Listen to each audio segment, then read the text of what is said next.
Hey guys, so have you ever heard the term hustle until your haters ask if you're hiring?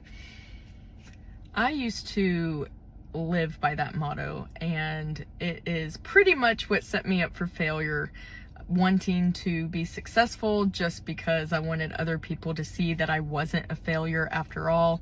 A lot of my behaviors in high school and the path that I took and things that happened in my family were so embarrassing that I wanted to overachieve and become this successful person so everyone would know, like, she did make it. She wasn't so stupid after all, or she wasn't such a loser after all, or a good for nothing addict, and all the things that shame caused me to say about myself.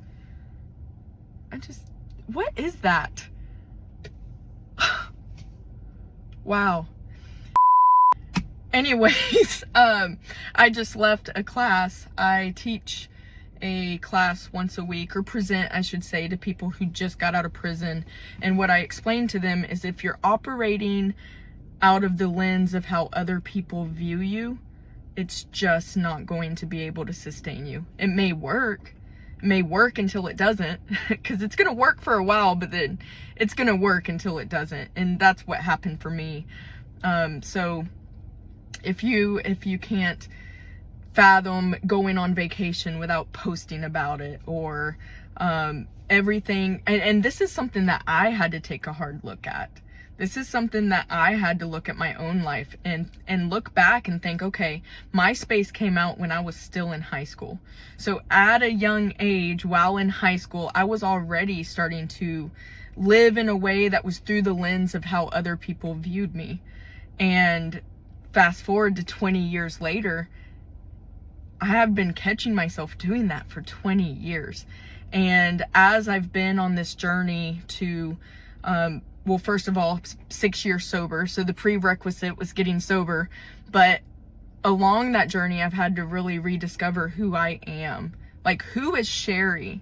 Who is Cheri Chafin? Like, that's my name, Cheri Chafin. Who is Cheri Chafin?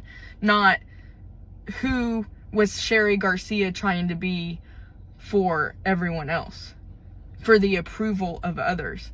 And man, it has definitely been eye-opening to wake up every single day. And I've been doing it for a while now, but even more so lately, because I'm hitting some new chapters in my life, and I'm starting to want to slow down a little. And it's been more important for me to seek peace than success. And so waking up every day and making sure that I'm trying to view my life through the lens, for me, it would be of God.